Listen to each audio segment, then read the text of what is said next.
our new President Phil said, I just returned from a long trip through Indonesia, through the islands, and last night in Singapore. And it's no holiday. I've been working my monk's butt off, giving talks all over the place. But one thing I was very proud of on this recent tour of Indonesia, I finally managed to be the cause of a major traffic jam in the city of Medan in North Sumatra.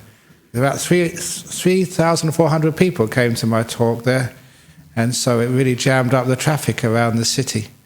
Hooray! I caused a traffic jam at last. And they also told me that they had to issue tickets for that talk because they only had 3,400 places in the hall.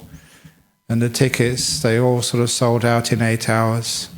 Lady Gaga came earlier, and it's a couple of days before her ticket sold out. So I beat Lady Gaga!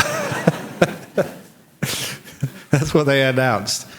So it's a very sort of busy, but it's very strange as a monk if you have to face an audience of 3,400 or 5,000 people in Jakarta, where you're treated as a rock star, as a celebrity. And I really mean that because I have 3 books now in Indonesia which are legitimate bestsellers and go on the radio, on the TV in Indonesia. But the worst part of that is that you have to work very hard and you don't get any peace. People are always wanting to take photographs and have sort of their book signed. I was told that in central Java, the great Buddhist monument of Borobudur, many of you may have been there, this beautiful ancient monument, World Heritage in the centre of Java. So many people are taking photographs of that monument, the flashes are actually eroding the stone. And I was telling people, stop taking so many photographs of me, you're eroding me. And it gets to things like that because I'm going to go on to the meaning of these stories in a few moments. That last month when I was in Hong Kong, there's a couple of people from Hong Kong are here this evening, and I was just finished giving a talk in the Jockey Club, and again lots of questions, and just like here, after a couple of hours talking, you really get quite tired. But more than that, I had to go to the toilet. Even monks have to go to toilet. And so I managed eventually to escape. So look, I really need to go to the toilet. So I went into the toilet, one of these big toilets with many cubicles and wash basins. And there was one of the men there who had got there beforehand, and they said, "Oh, Ajahn Brahm, can I take your photo, please?" Even in the men's toilets, you had your photograph, and I was crossing my legs, please do it quickly. But before he finished, somebody else came in. And of course, once one person starts, they all start. So now there's 2 things which you can do when you have your photograph taken in amongst men's toilets. You can either sort of resist and get negative and say, stop it, why me? I'm a monk, I'm not supposed to have my photograph taken. I'm over 60 years of age now, I'm no longer handsome. Or you can just enjoy it and have fun. Because one thing which I've learned in my life is just you cannot control the life. Sometimes you try your very best. I really thought that being a Buddhist monk, you could have a nice, peaceful, easy life, just meditating in the forest, going into the deep caves, letting go of the whole world and just being still and being peaceful. And here I am getting my photograph taken and going on TV and having, yes, I must admit it, makeup put on again. You have to do makeup before you go on TV. But anyhow, I always remember a story from my teacher, Ajahn Chah, which is, these little stories is one-line sayings, They make such a change in the attitude you have to your life. So you stop controlling the life and say, no, I don't want my photograph taken. I don't want to be famous. I don't want to talk to so many people. I want to be simple. Instead of complaining, this story teaches you just how to go with the flow. It was the story of being a very young monk in Thailand, in these forest monasteries, which were in just the last remnants of real jungle, as the paddy fields encroached. So it was the last remnants of jungle, and this place where I was staying at was also a cremation ground, so the villagers were a bit scared of actually encroaching. They were so afraid of the ghosts. As a monk, I loved those ghosts because the ghosts kept all the people away, so I could have some solitude and peace. So, next to that monastery, maybe 1.5 kilometers away, was the nearest village. And this was a time, there was no electricity in these villages, but there were generators, which they could hire when they wanted to have a party. And when they had a party, my goodness, they had a party.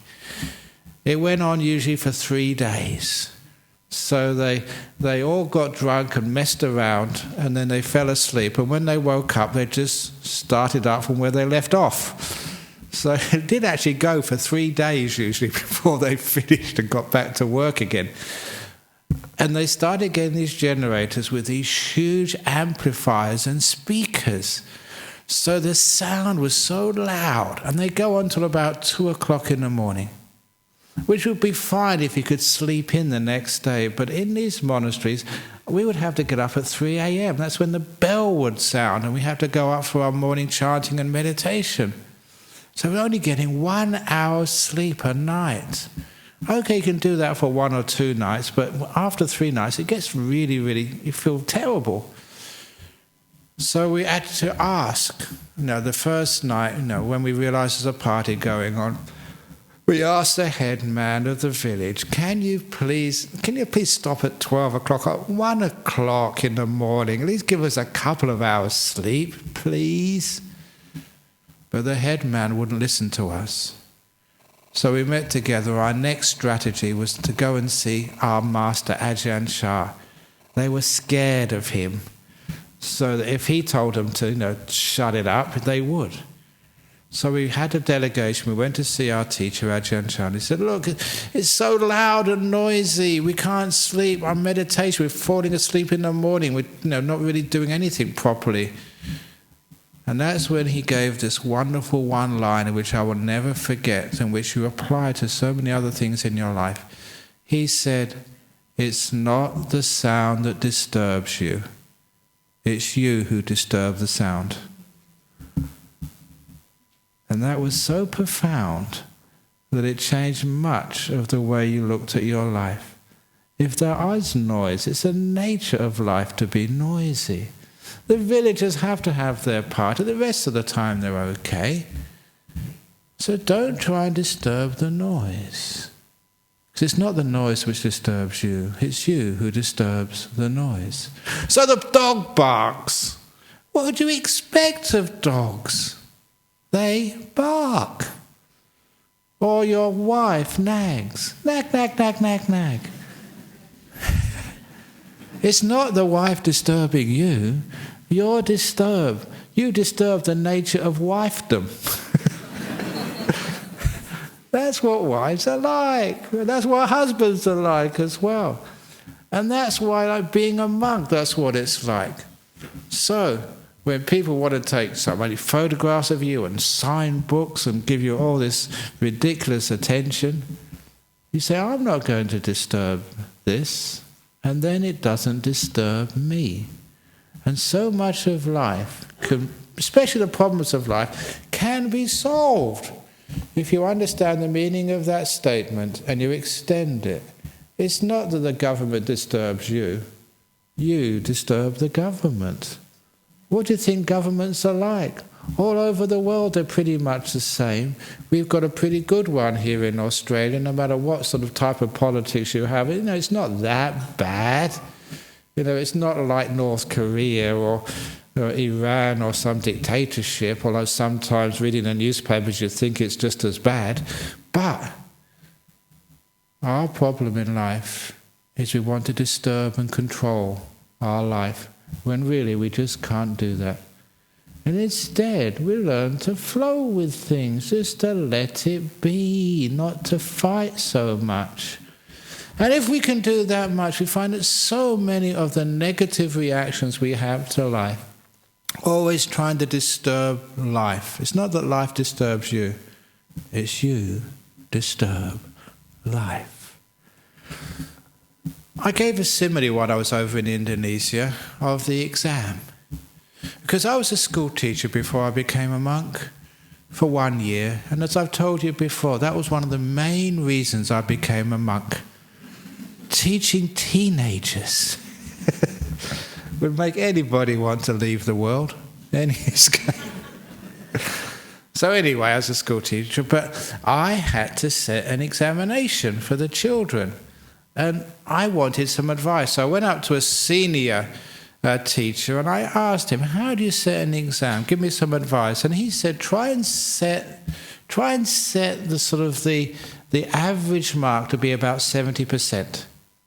Because if the average mark is about 30 or 40%, the test is too hard and it will discourage your students. They think they can't do maths, so they're hopeless, they're useless, so they won't actually put forth any effort and try the next time. And if you make it that everyone gets 95 or 100%, it's just too easy. And that doesn't work. Try and set it so it's 70%. Which means that they all get encouraged. Yes, they can do that subject. Yes, they're able. They get motivated. But the 30% where they make mistakes, that will teach me, that will give me feedback as their teacher. So in the next lesson, I can address those places which they didn't understand, where they made their mistakes. So the 30% will give me feedback as their teacher, so I could teach. The 30% is where they would grow. And that I extended to the meaning of life. The meaning of life is it's only 70% success, getting it right. 30% you make mistakes. And that is beautiful. Don't disturb that nature of life. If you try to disturb that nature of life and say, I don't want to keep making mistakes, you don't understand that mistakes are where we grow, where we learn. And if we always get it 100%, what's the meaning of life? We never learn anything. Just life is too easy. So that's when things do go wrong, when you do make mistakes, we don't disturb that beautiful truth of life. That is where we learn and grow from the difficulties and mistakes of life. So yeah, for me the last couple of weeks have been physically very, very tough and tiring. Not getting much sleep and travelling, I don't know, must have been out 14 or 15 flights in the last couple of weeks, which is very, very tiring. I often tell people when they ask me where I live, do you live in Perth? I say, no, I don't live in Perth, I live on aircraft. But when we learn the meaning of that, not to disturb the sound, we realize also that we don't disturb the fact that we make mistakes sometimes. The difficulties and problems, we accept and embrace and learn and grow from them. You've all heard me say the simile of the dog poo. If you haven't heard that before, here it comes again. The simile of the dog poo, there's many similes of dog poo. Actually, I'm in Australia now, I don't have to say poo anymore, I can say shit. Because you've got to be very careful which country you're in. So the simile of the dog shit is you go home from here, you tread in the dog shit. What should you do when you tread in dog shit? You don't scrape it off your shoes. That's what most people do. They're stupid. Why just instead you take it home with you? And you only scrape it off when you get into your garden. You scrape it off under the apple tree, the mango tree, under your rose bushes. I don't know what you're growing in your garden. You scrape it off there. And it means that 1 year later, your apple tree or your mango tree is going to be sweeter and juicier than before. And that's very true. So once you've dug the dog shit under your apple tree, and 1 year later you taste that apple, the most important part is you always remember what you're really eating. Please remember that it's dog shit, but it's been transformed into juicy apple. And what we mean there is those 30% where you have difficulty in life, the troubles and the problems in life, if you know how to dig that in, you become wiser, compassionate, much kinder. You understand why we have dog shit on the footpaths, why we have to endure these things. And we don't disturb that. We accept and allow that these painful, difficult things happen, and we learn and we grow from them. And what do we learn and what do we grow? We grow just this wisdom and compassion, which is the meaning of life. So we can be wiser and kinder in this world, more beautiful people. That's why I outsold Lady Gaga in Medan, because she can sing, but I can show some wisdom and compassion to people. For example, I was reminded of a story I haven't told for such a long time. I couldn't remember the ending. I had to ask people, what was that? And it was just showing the importance of caring. And I love telling it in stories, because if you give a lecture anywhere, the thing which you walk away with, which you remember, are two things: the jokes and the stories. And the stories is a way of conveying wisdom in such a way that you will remember it. So this was actually the story of the mouse, the chicken, the pig, and the cow. Because I was in Indonesia and many Muslims were coming to my talks, I changed it from the pig to the goat. Cultural sensitivities. You know, even that book which I wrote, the first book, Open the Door of Your Heart, there was a translation being done into Hebrew, and on the story, of the difference between bacon and eggs, they said we can't actually use that in sort of Israel because it's bacon and pig. And if you don't know that story, that's what I usually tell when people get married. That story is when people are getting married, I say, look, before you're married, you're just involved. You're going out together, even engaged. That's just called involvement. But once you're married, that's called commitment. And to make it very clear what we mean, I say the difference between involvement and commitment is the same as the difference between bacon and eggs. Do you understand? Because in bacon and eggs, think about it. The chicken is only involved. The pig is committed.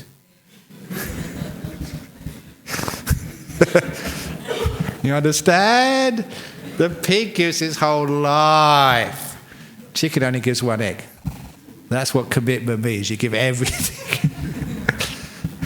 They couldn't use that story in Israel because, pigs, you're not supposed to talk about pigs, eat them, and do all sorts of things with pigs in the Jewish tradition. But anyway, going back to the story of the real story about the mouse, the chicken, and the pig, and the cow.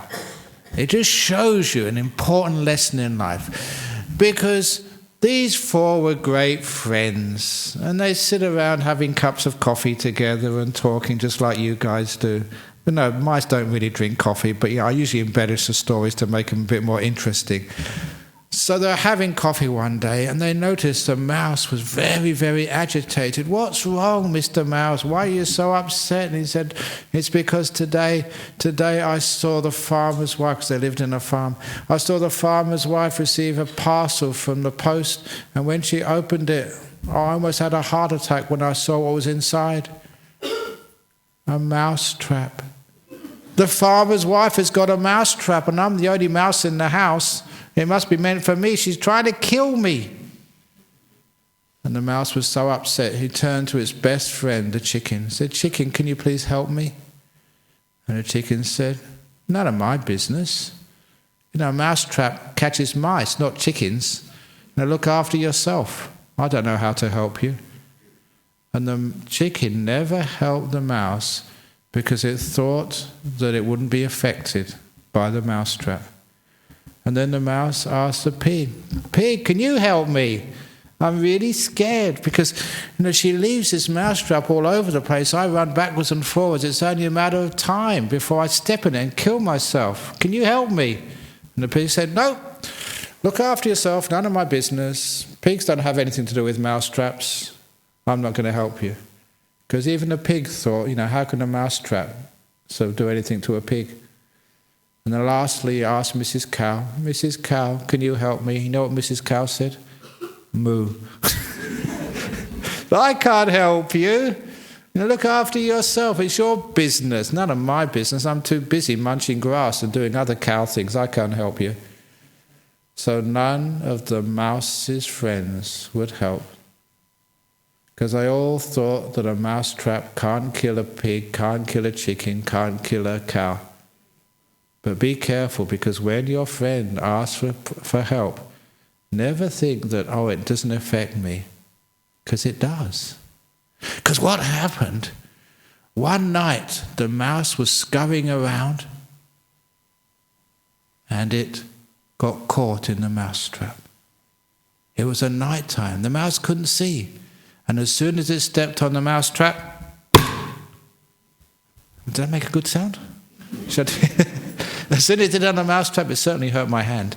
As soon as it stepped on the mousetrap, the mouse was killed. And because it made a noise, the farmer's wife woke up. And she went downstairs to see if she'd caught the mouse.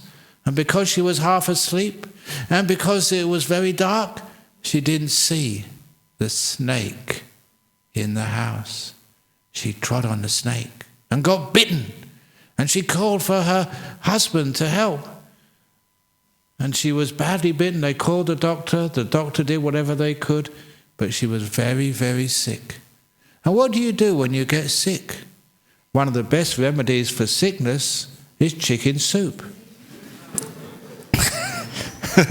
So you know what happened? The farmer got hold of the chicken, cut off its head and made chicken soup.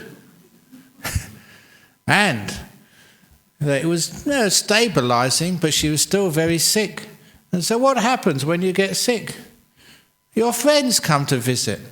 And because so many friends came to visit, the farmer had to give them something to eat.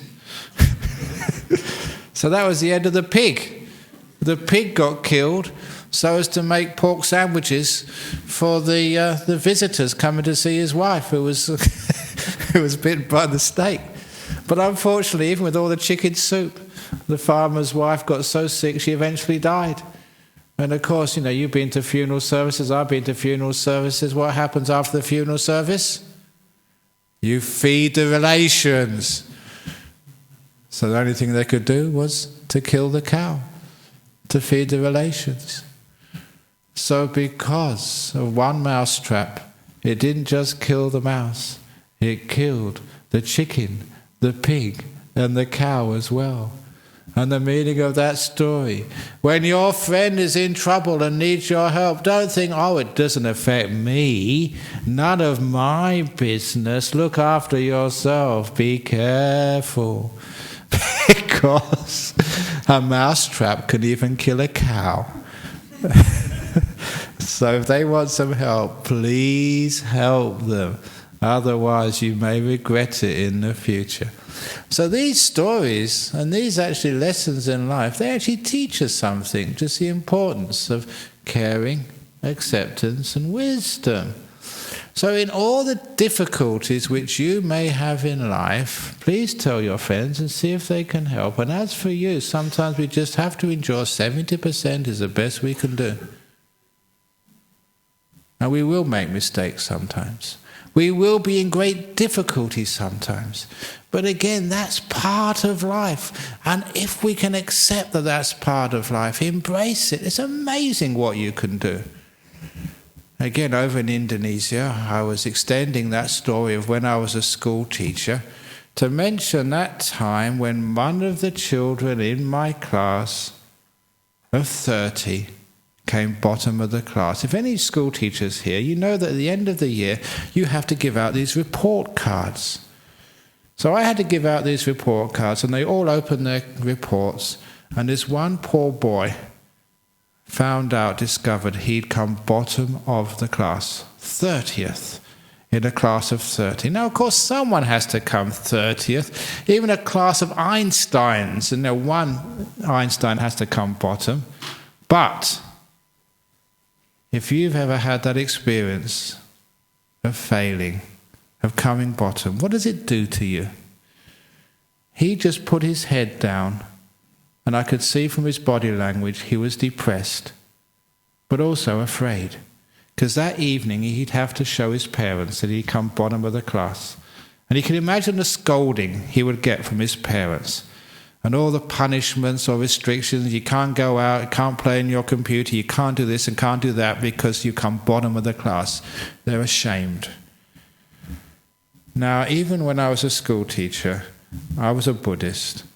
You know that even I had to take the morning assembly, they called it, and it was supposed to have a religious flavour, but the principal, the headmaster, at least he was wise enough, he knew I was a Buddhist, he actually let me teach meditation for 5 mornings, Monday to Friday, to this high school in Devon, UK, to 650 children. And I'll never forget that experience, because there I was, this young teacher, and I said, I'm now going to teach you meditation. Sit down, put your right hand over your left hand, back straight, close your eyes and watch your breath. You know, everybody did it. 650 children in school in the morning sat quietly for 5 minutes. Because I remember afterwards, one of the teachers, the senior teacher, said, what would you have done if one of the children had started laughing? And only then did I start sweating. I never thought that would happen. Because, you know, if one kid had started laughing, the whole school would have burst out laughing, and I'd have been totally embarrassed and as a school teacher demolished in my authority. But it's amazing, when you believe in what you're doing and you don't fear failure, it's amazing just how positive and how successful you can be. You know, those children, after 5 minutes of meditation, this was in 1973, they gave me an ovation. They all started clapping. It was amazing that they really, even though it's only 5 minutes, and these were 11-year-olds to 18-year-olds, they realised this was really important and what a wonderful thing that was. I always remember that. And anyway, back to the end of the year when I had to give out the report cards, this one kid came 30th. They all knew I was a Buddhist, so I went up to the kid and I said, look, I'm going to teach you some Buddhism. And I'm going to teach you this idea in Buddhism of the Bodhisattva. Now, some of you know some Buddhism, some people know lots of Buddhism, some people who come here know no Buddhism at all. But you may have heard the word Bodhisattva in Buddhism. It's a being who's very highly respected. And even many people worship this Bodhisattva. Because a Bodhisattva is a person, man or woman, who sacrifices everything for other people, who never thinks of themselves, but only thinks of other people's happiness and well-being. And I told this young boy, I said, I know you are Bodhisattva. You've intentionally, deliberately taken this rotten position of bottom of the class, so none of your friends have to suffer what you're going to get from your parents tonight. You haven't thought of yourself like all your other friends think of themselves. They're all selfish. You decided to sacrifice yourself to take this terrible position of bottom of the class so no one else has to suffer. You are Bodhisattva. And I said to him, I'm going to recommend to the headmaster that you get the school Bodhisattva prize this time. Okay. Bottom of the class, you can even see something positive in that. But I did tell the kid, he said, but you're only allowed to get Bodhisattva prize once in your school year. Next year, let one of your friends take that position, not you. But what he was actually teaching is even when you think it's big-time failure, bottom of the class. There's still a way you can look upon that with a positive attitude. The dog shit for your mango tree or apple tree. There's always one way you can actually embrace it and make use of it and grow from it in your life. Which is what my teachers advise. Don't disturb life. It's not life disturbs you. It's just the way you react and look at the difficulties and problems in life. You can always make something out of it. Just the same when somebody's mobile phone goes off. It always happens because that's the nature of mobile phones. They go off. And even though you're sure you put it into silent mode, it happens. So don't disturb the mobile phone. It's not the mobile phone which disturbs you. You embrace it as part of life. The trouble is that how many people get embarrassed when that happens? Now that's the problem. Not the mobile phone going off, but getting embarrassed when it happens.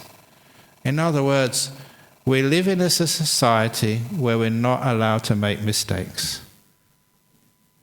Where we always expect 100%, not 70%. And wouldn't it be a wonderful world if you're allowed to make mistakes? Wouldn't it be a wonderful place where you don't have to be perfect? That means not disturbing life, allowing yourself to be imperfect, because 30% of time when you make mistakes, that is the growing pain of life. That is the learning edge. That is where we actually grow and actually make progress in life, in the mistakes of life. Now imagine if we all embrace that as part of life, not life going wrong, not some big cosmic mistake, but an essential part of life. It doesn't have to be perfect, and people could make mistakes. Oh, how freeing that feels. At work, if you can make a mistake. At home with your partner, that you're allowed to make mistakes. In life, that life allows mistakes to happen. Wouldn't that be wonderful? You feel such a great sense of freedom and a lack of the tension, the tightness of always having to be perfect, and when you make a mistake, lying about it or hiding it and not admitting it, that you made a mistake. And that is actually why people get a lot of stress in their life, because they're not allowed to be imperfect. Remember, another teacher once told me, he's walking in the jungles or forests of time, he said, look at the forests, look at the jungles. There's not one tree which is perfectly straight, with all its branches coming out evenly, with no growth on the trunks, with all the leaves nice and green and fresh. There is no such thing as a perfect tree. Look at the forest, those trees are all over the place, leaning this way and leaning that way, with vines on them, with branches hanging off. That's why nature is beautiful. If ever you want to see trees perfect, all in lines and rows, go to a forest planted by the government. Do you like to go to such plantations? Does that give you the same sense of beauty and peace that a natural forest gives you? We're understanding from that simile that the beauty of a forest includes all the trees which are dying, which are dead, which are deformed, which are leaning this way and leaning that way. That gives the forest beauty. And he was telling me, and I'm telling you now, that's what gives you beauty. You're all deformed in one way or another.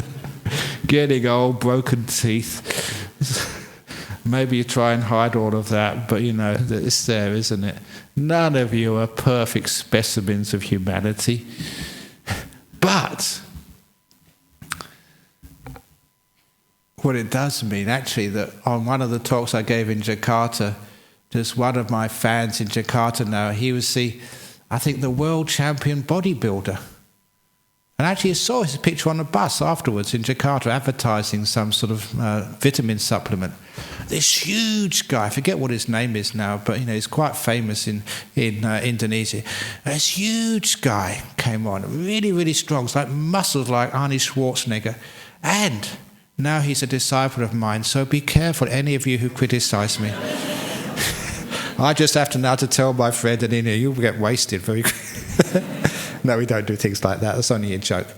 But he did shake my hand and my poor hand afterwards. But there's no such thing as a perfect person, a perfect being. And isn't it wonderful you don't have to be perfect?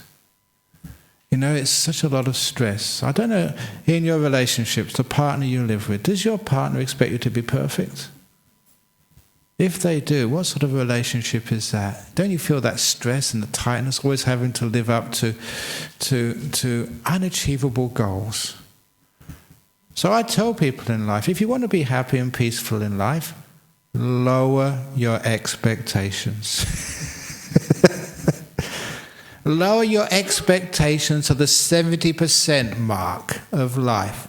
Because if we have expectations of 80, 90, 100%, you expect your wife to be 90%, your husband to be 85% at least. That's where you have marital trouble. If you expect your kid to be that perfect, that's where the kid feels so much pressure that they can't just be themselves. And that causes the stress of life where people get sick, upset, and psychologically damaged. So please lower the expectations of your children, lower the expectations of your husband, of your wife, and especially of yourself. Then you can be happy at last. I don't have to be 100%. 70% is good enough. 70% in a forest, beautiful trees, it's nature. That's why what we learn by not disturbing life, what that really means is loving life, opening the door of your heart to life as it is, instead of expecting it to be so damn perfect. Don't expect your monks to be so perfect, your nuns to be so perfect. And please don't expect your new committee to be so perfect. They try their hardest. They'll make mistakes. That happens in life, and it's good fun. I really enjoy it. Last night, I gave a talk in Singapore. The hall was only supposed to take 600 people, and 1,200 people came in. And that was actually really good fun. It all went wrong, and the organisers, they couldn't do anything. They kept on streaming in. And it's really nice atmosphere with people sitting all over the place and standing up. That was a really nice talk because everything went wrong. What was it again? My favourite funerals. Have you been to, you all must have been to many funerals. You know that when everything goes according to clockwork and everything is so-called perfect, that's so boring. Maybe it's because I've been to too many funerals. I get bored when everything goes right. When something goes wrong, that really is interesting. I mean, my classic wrong funeral, well, actually, there's been quite a few of them. I remember this one funeral I was doing. It was a burial, and it was a Chinese fellow, there's many Chinese, Malaysians or Singaporeans. They did the very best for their father, as they always do. But their problem was they put so many of these little knobs and gadgets on the outside of the coffin. And the big handles, very ornate. It looked really amazing, like some king was being sort of buried. But when they lowered it into the hole, it got stuck halfway down. Too many handles and knobs. And those poor funeral directors, they couldn't lower it any further. It was only halfway down. And they couldn't put it up either. It was stuck. Oh, that was memorable. I really loved that one. Funeral directors didn't. But the best one, it was, it's Jenny. She usually sits at the front over here on a Friday night. She's not here. But when her partner died, Steve, I don't know if you know this, in Australia, you can make your own coffins. You don't have to buy one from the shelf. You can actually personalize them. And this guy, he had a white water rafting company before. So they made it in the shape of a canoe with 2 paddles on top. It's personal, it has more meaning. That's allowable to do that. You've got some certain restrictions, some sizes you have to make it are not too big. But you can make your own coffins. And the problem was they made it out of jarrah, really thick jarrah, which is incredibly heavy. So when they put it on the little conveyor, where it goes behind the little screen, this was in the Fremantle, there was the open funeral place there, and they put it on there, and that poor conveyor belt had such a trouble moving it. It was really struggling because it was so heavy. So it went halfway through when the screen came back, and it jammed halfway. And it really did jam. The funeral directors couldn't move it. It wasn't in, it wasn't out. Now, what did Jenny do? She, very, kind, trying to help. She got up on top of the conveyor belt and tried to push. And her friend said, "Do you really want to get rid of your husband that much?"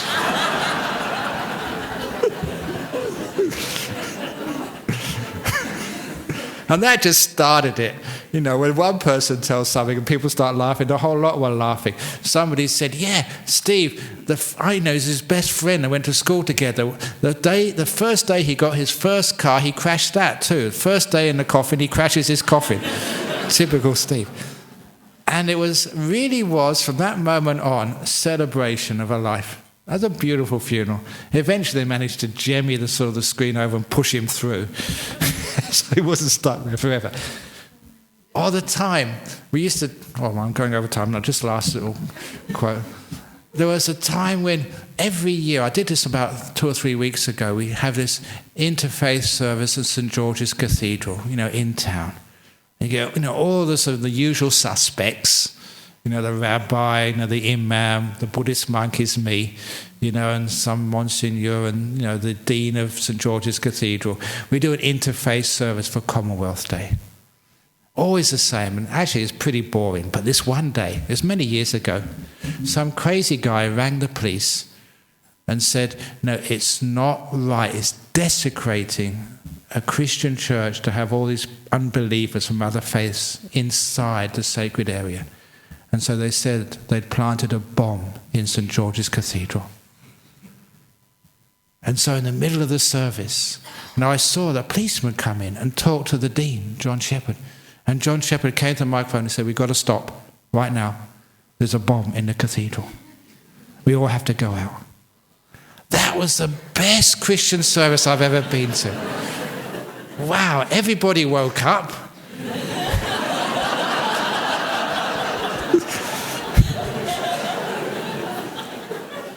And we all went out to have a cup of tea while we were waiting for the police to, see if there was a real bomb in there or not.